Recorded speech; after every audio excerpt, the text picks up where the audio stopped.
Une véritable tornade s'est produite en France dans le ciel de Trènes, très actif de ce lundi. Rappelez-vous, nous étions en communiqué spécial pour ces orages parfois violents qui ont donné de bonnes rafales de vent, de la grêle.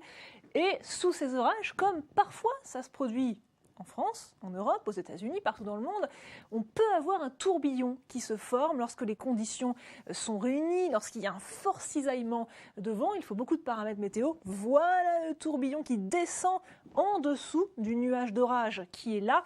Et là, on voit, alors pas très distinctement, mais on le voit quand même, un buisson. En fait, un buisson, ce sont cette nuée de petits dégâts, de poussière qui tournoie. Voilà donc comment nous savons que cette tornade a touché le sol. On va voir d'autres photos. Merci à notre internaute qui a envoyé ces photos. Alors cette tornade s'est produite dans une zone agricole, vous le voyez, elle a quand même donné quelques dégâts, malheureusement sur les routes, sur certaines habitations de cette zone de Lyon. Il faut savoir que les tornades en France n'est pas si rare, on en a une quarantaine par an, c'est une estimation, car beaucoup d'entre elles se produisent dans des zones où on ne les voit pas.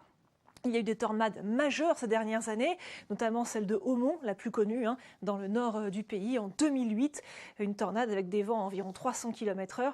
La tornade d'Anduze également, cette fois-ci c'est dans le sud, cette fois-ci avec des vents à près de 200 km/h. C'était en 2011. La zone la plus fréquemment touchée par les tornades, eh bien globalement en France, ça s'étale de l'Aquitaine jusqu'au centre-ouest et surtout en remontant au nord de la Seine du côté des frontières du Benelux.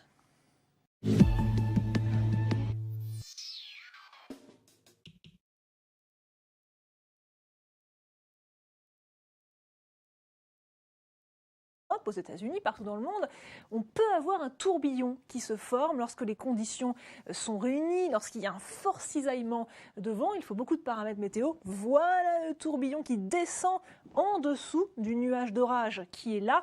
Et là, on voit, alors pas très distinctement, mais on le voit quand même, un buisson. En fait, un buisson, ce sont cette nuée de petits dégâts, de poussière qui tournoie. Voilà donc comment nous savons que cette tornade a touché le sol.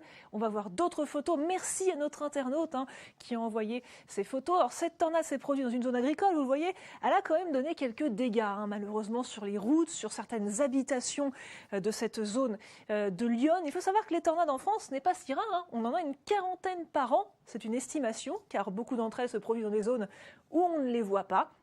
Il y a eu des tornades majeures ces dernières années, notamment celle de Haumont, la plus connue, dans le nord du pays, en 2008. Une tornade avec des vents à environ 300 km/h. Une véritable tornade s'est produite en France dans le ciel de Trènes, très actif de ce lundi. Rappelez-vous, nous étions en communiqué spécial pour ces orages parfois violents qui ont donné de bonnes rafales de vent, de la grêle. Et sous ces orages, comme parfois ça se produit en France, en Europe. La tornade d'Anduze également, cette fois-ci c'est dans le sud, cette fois-ci avec des vents à près de 200 km/h. C'était en 2011. La zone la plus fréquemment touchée par les tornades, eh bien globalement en France, ça s'étale de l'Aquitaine jusqu'au centre-ouest et surtout en remontant au nord de la Seine